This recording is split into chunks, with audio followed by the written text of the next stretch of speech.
Halo adik-adik, selamat datang di channel The Chemist, your chemistry learning partner. Oke, di video kali ini kita akan membahas soal kimia utul UGM tahun 2019, kode 624 untuk part yang pertama. Yuk langsung disimak videonya ya, semoga bermanfaat.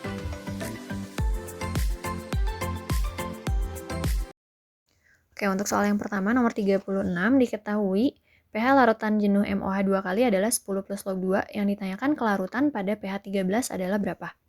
Oke, ngomongin kelarutan berarti ada di bab kelarutan dan hasil kali kelarutan ya, atau KSP. Oke, kita lihat lagi data yang diketahui tadi, pH MOH 2 kalinya itu 10 plus log 2. Kita tahu ya, 10 plus log 2 jelas ini sifatnya itu basa. Nah, yang ditanyakan kelarutan pada pH 13. pH 13 juga kan sama ya, sifatnya basa. Berarti sama-sama mengandung ion OH-. Nah, di sini yang ditanyakan kelarutan atau S. Yang ditanyakan S, tapi bukan dalam air ya, karena yang ditanyakan basa dalam basa. Berarti di situ ada pengaruh ion senama. Jadi yang ditanya itu S dalam ion senamanya berapa. Nah, untuk menentukan S dalam ion senama, kita butuh data KSP. Nah, untuk soal ini karena KSP-nya belum ada, jadi langkah pertama kita cari dulu KSP dari basa MOH 2 kalinya ya. Pertama kita buat reaksi ionisasi MOH 2 kali, ini akan terurai menjadi M2+ ditambah 2 OH-. Nah, untuk menentukan KSP kita butuh data konsentrasi ion-ion ya. Nah, karena di sini senyawanya basa dan pH-nya diketahui, berarti kita bisa cari konsentrasi ion OH- dari basa yang tadi ya. Kita ubah dulu pH-nya ke dalam bentuk POH. Berarti POH-nya sama dengan 14 dikurangi 10 plus log 2, atau sama dengan 4 min log 2. Berarti konsentrasi OH-nya sama dengan 2 dikali 10 pangkat min 4. Oke, itu konsentrasi ion OH-. Nah, berarti M2 plusnya bisa kita cari tinggal pakai perbandingan koefisien ya. Karena koefisiennya di sini 1, OH-nya 2, berarti M2 plusnya setengah dari 2 kali 10 pangkat min 4. Atau nilainya 10 pangkat min 4. Oke, konsentrasi ion-ionnya udah dapet, berarti kita bisa cari nilai KSP-nya. Rumus KSP tadi sama dengan konsentrasi ion dipangkatkan koefisien masing-masing.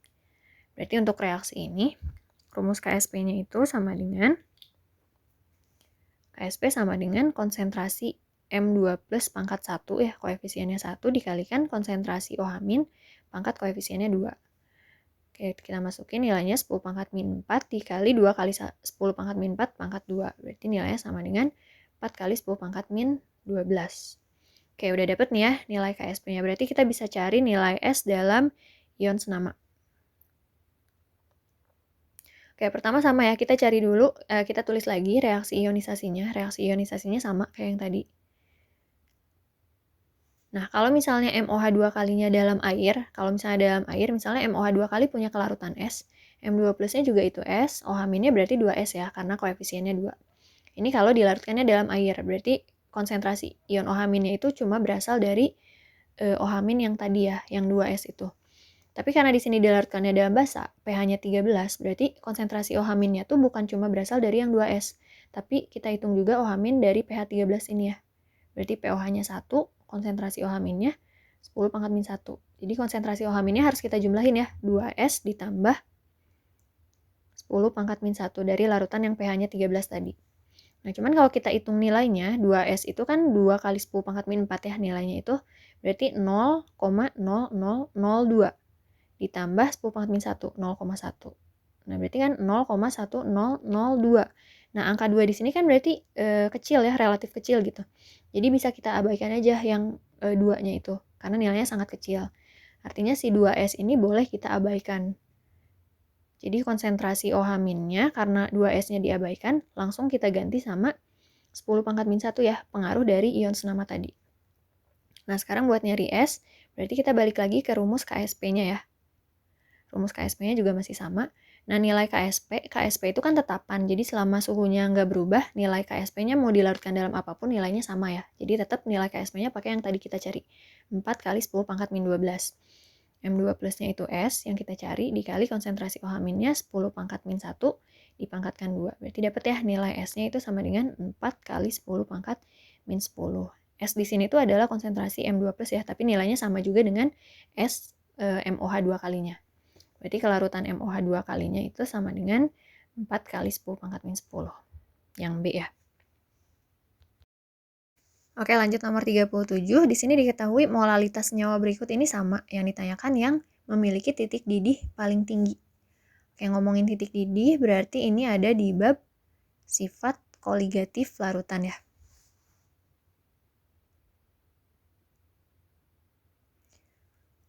Oke, di sini yang ditanyakan itu tadi titik didih ya.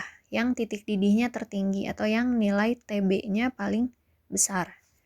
Nah, kita balik lagi, kita ingat-ingat lagi rumus titik didih. Titik didih itu kan sifat koligatifnya dia mengalami kenaikan ya, kenaikan titik didih.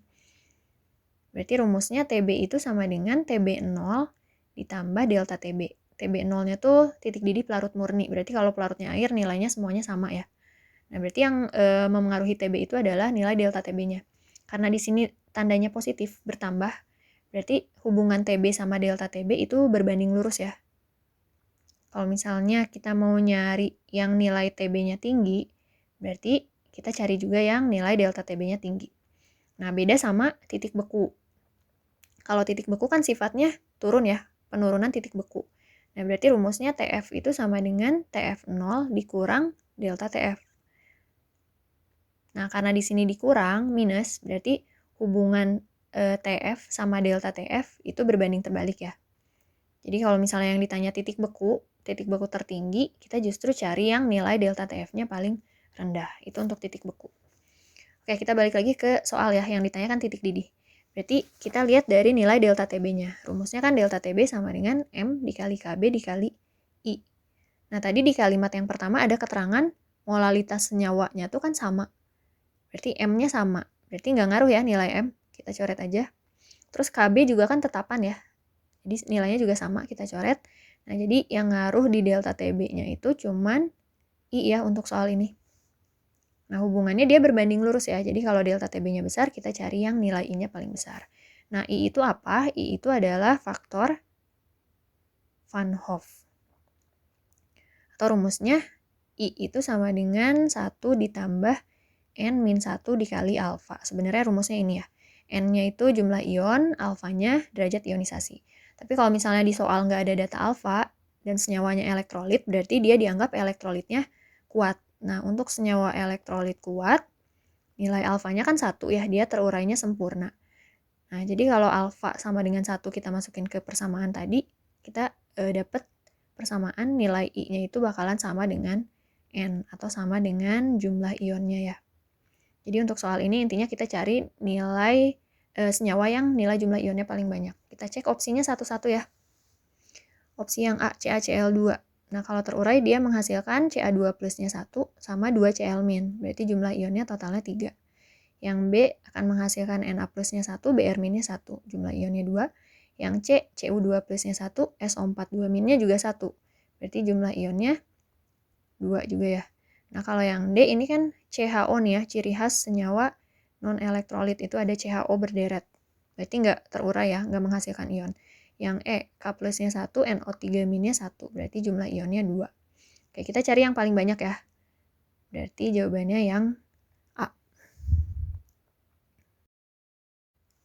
Oke, lanjut nomor 38. Pada pembuatan NaOH dari elektrolisis larutan NaCl, F-nya 0,2, yang ditanyakan massa NaOH-nya berapa.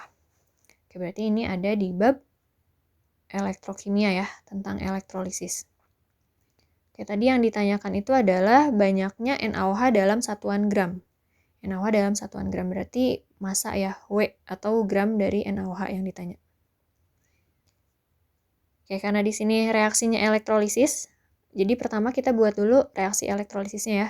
Yang di elektrolisisnya itu NaCl, wujudnya aquos, terurai menjadi Na+, ditambah Cl-. Oke, kita buat reaksi di katoda sama di anoda. Di katoda dulu ya. Oke, untuk elektrolisis katoda itu muatannya negatif. Berarti kalau yang negatif, yang bakal bereaksi itu yang positif ya. Ion positifnya Na+. Nah, Na+ itu kan masuk di golongan 1A. Nah, aturan elektrolisis kalau ada golongan 1A, 2A AlMn, wujudnya aquos atau larutan, berarti bakal air yang tereduksi karena posisi air di deret volta itu lebih kanan ya. Jadi air yang bakal lebih mudah mengalami reduksi dibandingkan golongan-golongan yang tadi. Berarti kita buat persamaan reaksi reduksi air. 2H2O ditambah 2 elektron menjadi H2 ditambah 2O-. Oke, selanjutnya kita tulis reaksi di anoda ya. Nah, untuk anoda kita perhatikan dulu elektrodanya. Cuman untuk soal ini karena elektrodanya nggak diketahui dianggap inert. Jadi langsung kita lihat anionnya ya. Di sini anionnya itu Cl-, non-oksi, karena tidak mengandung oksigen. Berarti kalau anionnya non-oksi, dia bisa langsung teroksidasi. Tapi kalau anionnya oksi, kayak misalnya SO42-, itu bakal air yang teroksidasi. Oke, berarti di sini yang teroksidasinya langsung ya. Cl- menjadi Cl2 ditambah 2 elektron. Nah, yang ditanya di soal kan NaOH. Berarti kalau dari reaksi, NaOH itu bisa diwakili oleh ion OH-.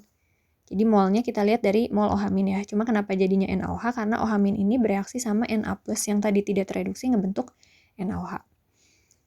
Oke, dari data di soal yang bisa kita ubah ke mol itu adalah arus ya. Di sini arusnya dalam satuan F Faraday. Berarti nilai F ini kalau dalam persamaan reaksi, F itu sama dengan molnya elektron, baik elektron di katoda maupun elektron di anoda. Nilainya sama-sama 0,2 ya, walaupun misalnya koefisiennya beda. Nah, karena di sini OH- ini ada di katoda, jadi kita tulis aja elektron di katoda ya. Elektron di katodanya itu 0,2 mol. Nah, karena koefisien OH-nya sama dengan koefisien elektron, berarti mol OH-nya juga sama ya, nilainya 0,2 mol juga. Oke, mol OH- ini udah ada nih, berarti buat nyari massa NaOH, tinggal masuk ke hubungan gram sama dengan mol dikalikan mR ya. Oke, molnya kita masukin mol OH- tadi, berarti 0,2 mol. Dikali mR-nya, mR NaOH, 40. Oke, sama dengan 8 gram. Oke, berarti jawabannya yang B. Oke, lanjut nomor 39. Esterifikasi antara fenol dengan asam propanoat dengan katalis asam sulfat akan menghasilkan senyawa apa? Oke, berarti ini masuk di bab senyawa organik ya, tentang reaksi. Oke, kita lihat di sini reaksinya itu adalah reaksi esterifikasi ya. Esterifikasi antara fenol dengan asam propanoat. Di sini asam sulfatnya cuma sebagai katalis. Kita tulis lagi reaksi esterifikasi persamaan umumnya itu kan reaksinya terbentuk dari alkohol. Alkohol direaksiin sama asam karboksilat. Ini menghasilkan ester ditambah air ya, ini reaksi umumnya. Nah, kita tulis lagi gugus fungsinya ya. Alkohol itu kan ROH ya. Asam karboksilat itu RCOOH. Nah, kenapa bisa menghasilkan ester? Jadi di sini alkoholnya itu akan melepas hidrogen, asam karboksilatnya melepas OH. Jadi nanti H dari alkohol sama OH dari asamnya itu bergabung ngebentuk air, ngebentuk H2O. Jadi nanti hasil akhirnya jadi ada air. Nah, terus si RO dari alkoholnya itu gabung ke esternya ya, ke asam karboksilat yang tadi ngebentuk ester.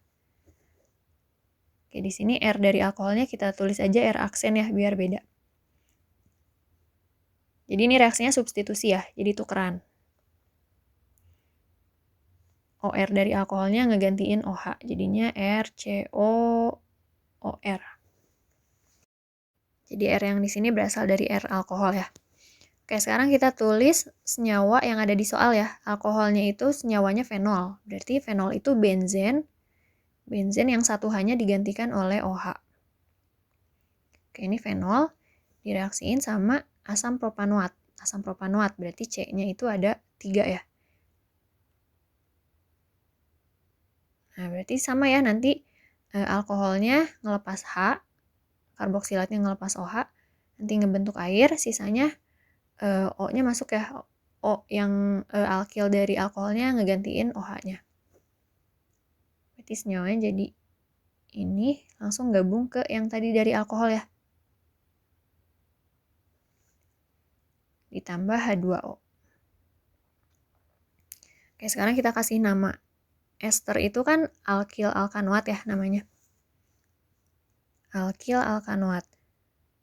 Nah, yang jadi alkilnya itu adalah alkil yang berasal dari alkohol ya. Berarti alkilnya itu yang ini.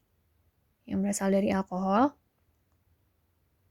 Alkanoatnya yang berasal dari asam karboksilat. Oke, berarti di sini alkilnya itu benzen ya. Benzen kalau jadi alkil itu namanya fenil.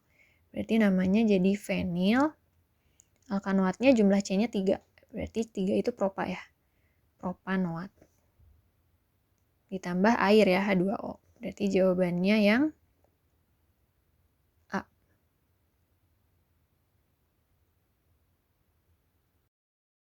Oke, lanjut nomor 40. Di sini diketahui waktu paruh bismut adalah 5 hari. Yang ditanyakan waktu yang dibutuhkan agar 0,032 mg bismut meluruh menjadi 0,001 mg adalah berapa?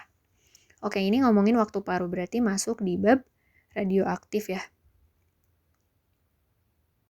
Oke, kita perhatikan lagi data yang diketahui. Di sini ada waktu paruh. Waktu paruhnya 5 hari. Nah, waktu paruh itu simbolnya T setengah ya. Jadi kita tulis T setengahnya 5 hari. Terus diketahui lagi 0,032 mg. Ini mula-mulanya ya. Berarti mula-mula itu simbolnya N0, jumlah mula-mula N0. Yang 0,001 ini kan sisa. Berarti sisa itu simbolnya NT. Yang ditanyakan waktu yang dibutuhkan. Waktu yang dibutuhkan berarti yang ditanya itu T ya, waktu penyimpanan. Oke, ini berarti ada rumusnya ya, hubungannya waktu sama waktu paruh. Kita langsung masukin aja ke rumusnya itu NT per N0 sama dengan setengah dipangkatkan T per T setengah. Oke, jadi ini ya rumusnya ya. Nah, semua datanya kan udah diketahui di soal ya. NT-nya ada, N0-nya ada, T setengahnya ada, T-nya yang ditanyakan. Jadi, tinggal kita masukin aja ke rumus ini. Oke, NT-nya itu 0,001 per 0,032 sama dengan setengah dipangkatkan, T-nya ditanyakan per waktu paruhnya 5. Oke, ini kita coret jadi sepertiga 2 ya. Sepertiga 2 itu setengah pangkat 5 kan ya. Jadi kita tulis setengah pangkat 5 sama dengan setengah pangkat T per 5. Berarti kita coret T-nya itu sama dengan 5 dikali 5. Atau sama dengan 25. Satuannya hari ya, sama dengan satuan waktu paruhnya. Oke, berarti jawabannya yang B. Oke, untuk part pertama cukup 5 soal dulu ya. Sampai jumpa di part selanjutnya. Terima kasih.